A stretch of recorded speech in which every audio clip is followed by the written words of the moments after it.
The Legend of Zelda Tears of the Kingdom features a world that rivals and in many ways even surpasses that of Breath of the Wild in terms of its scope.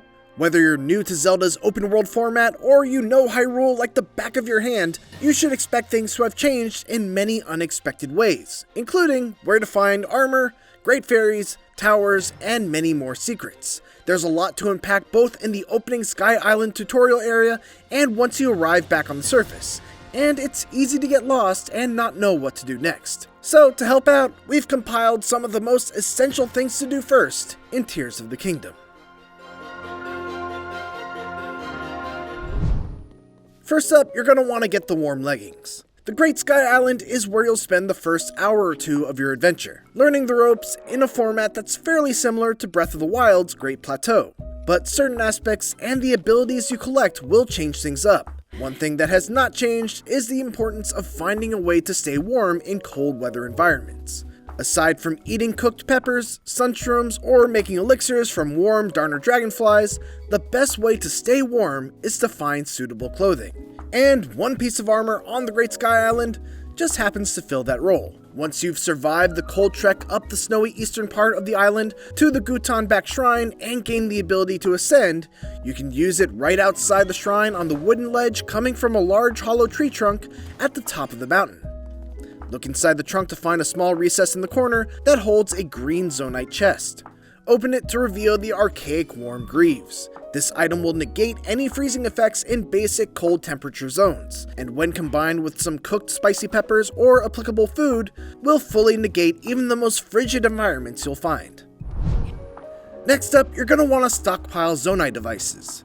Exploring the Great Sky Island will also begin to teach you the importance of Zonai Devices, such as things like fans, wing gliders, and portable cooking pots. Many places you explore may sometimes have remnants of these devices that you can find and use, but nothing beats being able to summon them at will.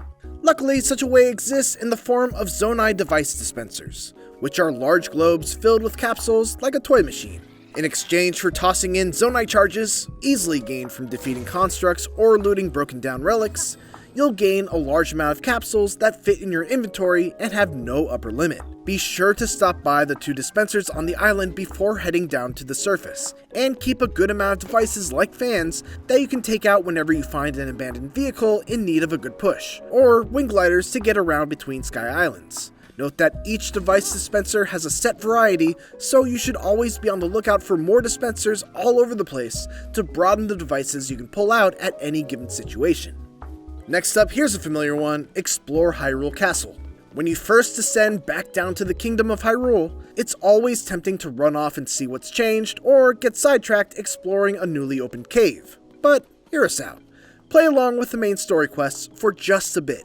An early short main quest will involve you delving into the ruins of Hyrule Castle, or rather, what's been left behind on the surface. Thankfully, since the guardian robots of Breath of the Wild are no more, the castle ruins are surprisingly light on enemies. Be sure to check out the first gatehouse and dining hall to find a bunch of weapons and items that have been left behind.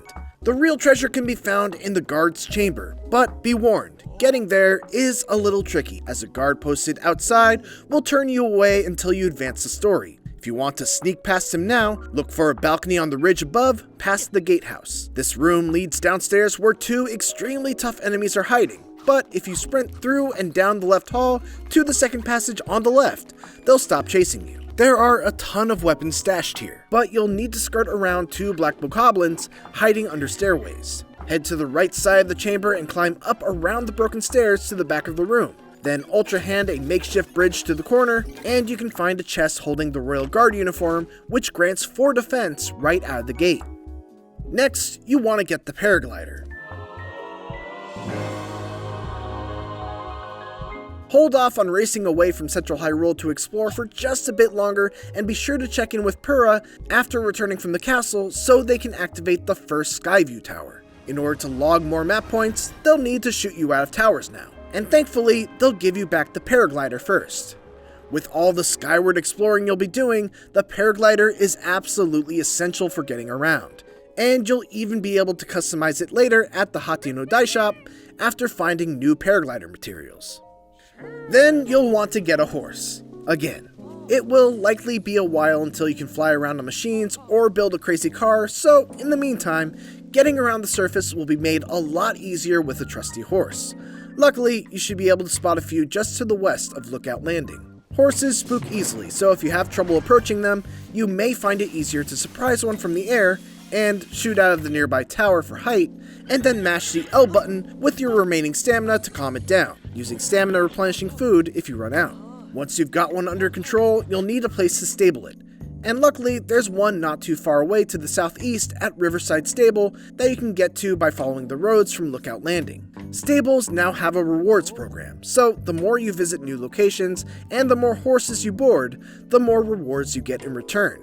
As an added bonus, if you have save data on your Switch from Breath of the Wild, any horses you've stabled in the previous game will be ready and waiting for you. While you're stabling your horse at Riverside Stable, look around the back for a well that you can climb down. There are tons of wells hidden all over Hyrule that have their own secrets, and this one includes a well hunter woman who will start paying you for every well you visit and catalog.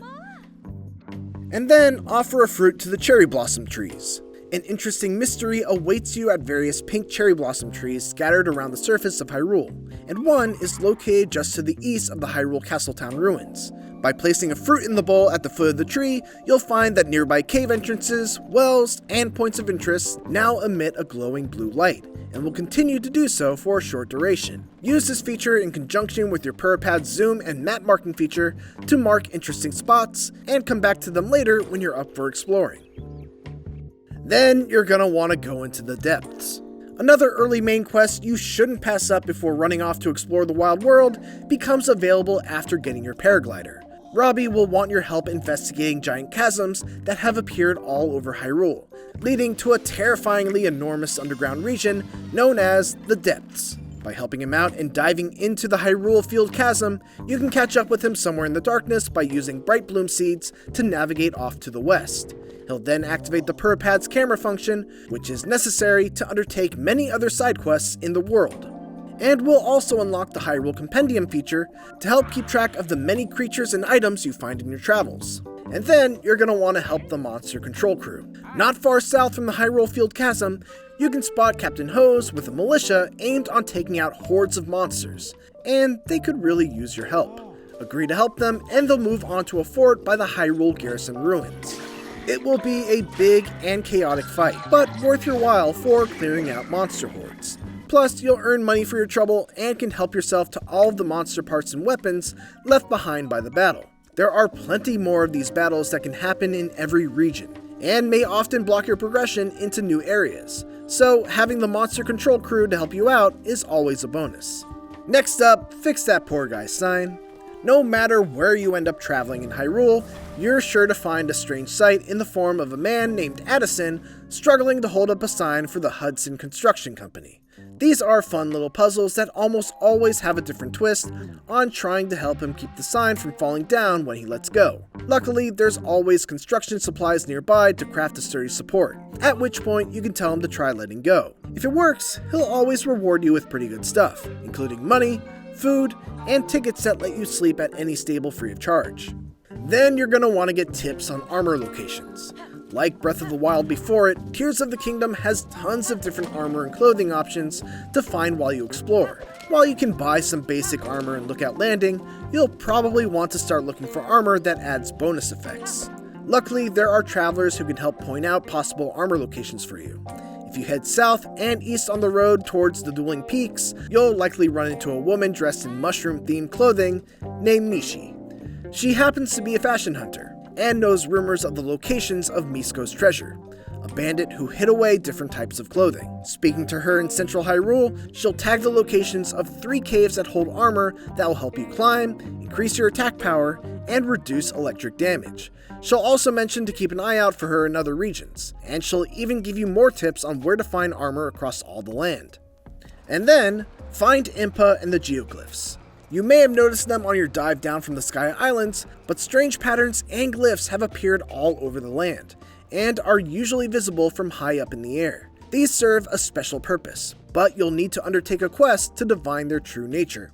Head west and north from Lookout Landing to reach the new Serene Stable in the Hyrule Ridge area, which is on the path towards another Skyview Tower.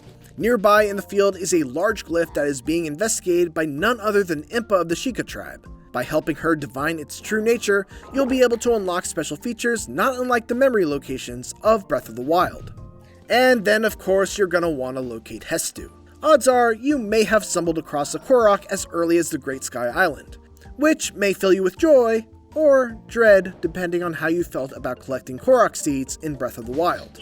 And where there's Korok seeds, there's a big old tree fairy named Hestu who needs some to fill his magical maracas. Sure enough, if you travel up the path northwest from New Serene Stables towards the Lindor's Brow Skyview Tower, you should spot the guy being menaced by a pair of angry trees. Defeat them and you'll be able to start trading in Korok seeds in exchange for expanding your weapon, bow, and shield inventory, which is just as important in Tears of the Kingdom as it was in the previous game. Just like last time, however, you'll only be able to give him a few Korok seeds before he runs off. But luckily, his next appearance won't be far away. He'll talk about traveling east where lots of people are, and you've actually already been there. Lookout Landing. Next up, you're going to want to get the glide suit. Since you just found Hestu below the Skyview Tower in Hyrule Ridge, it's best to go ahead and unlock it and expand your map. Doing so will also put you high in the sky right next to a large chain of circular islands to the southwest. If you land on the highest platform and activate the special panel, it will trigger a series of floating rings you can dive through to the lowest island, where a construct will congratulate you and suggest doing an official ceremony. Complete this task once more in a certain amount of time, and you'll be rewarded for completing the ceremony with your very own glide suit. This new special armor will increase your movement capabilities when diving at high altitudes, letting you have better control over landing on distant platforms. Finding similar challenges on the other sky islands above Hyrule will reward you with the complete set, and drastically improve your handling in the air. And then, become a reporter. Link has had to take on many roles over the years to help the people of Hyrule, from sorting mail in Wind Waker to learning sumo wrestling in Twilight Princess. Tears of the Kingdom lets you live out your dream of becoming an investigative journalist. Completing the journey from Hyrule Ridge into the Tabantha frontier where Rito Village is, will lead you to the former Rito stable, which is now known as the Lucky Clover Gazette headquarters. By talking to the owner, you can team up with a pelican-looking Rito named Pen to travel to different stables all across Hyrule and uncover unique questlines. These quests won't normally appear at the stables unless you've been hired by the Lucky Clover Gazette, so it's good to start on this quest early so you won't miss out on anything later. As an added bonus, the more quests you complete for the newspaper, the closer you get to receiving the ultimate reward, a set of froggy armor that negates the effect of slippery walls. A dream come true. And finally, bring music to the fairy fountains. In Breath of the Wild, the Great Fairies would upgrade your armor and unlock new set bonuses, but were often very hard to find in the wide world. This time around, you'll find them near different stables, but the rules for coaxing them out of their flower buds have changed. Instead of a huge sum of rupees, the Great Fairies will refuse to come out unless they hear some wonderful music. And this quest can only be undertaken once you've become a reporter for the Lucky Clover Gazette. You can start by traveling to the Woodland Stable, which is just to the east of Hyrule Castle across the large river at the edge of the Great Hyrule Forest. A traveling musical troupe will report that they want to play for the Great Fairy, but they need help getting their cart working again. By this point, you should have borrowed a horse of your own and visited at least 2 stables, which will get you access to a towing harness, which you can have the stable merchant equip when speaking to the front desk.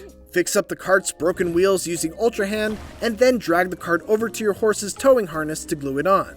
And then take them up the hillside to the Great Fairy. This will unlock the first of 4, letting you begin upgrading your armor in exchange for a small sum of rupees and a few ingredients depending on the armor piece. With this questline started, you can begin to seek out the other Great Fairies that are helpfully marked on your map, and find the rest of the musicians needed to get the fairy fountains operational once again. And those are our picks of things you should do first in Tears of the Kingdom. For more tips, tricks, and guides, make sure to head over to IGN.com to check out our growing Tears of the Kingdom wiki and interactive map. And for everything else Zelda, keep it here on IGN.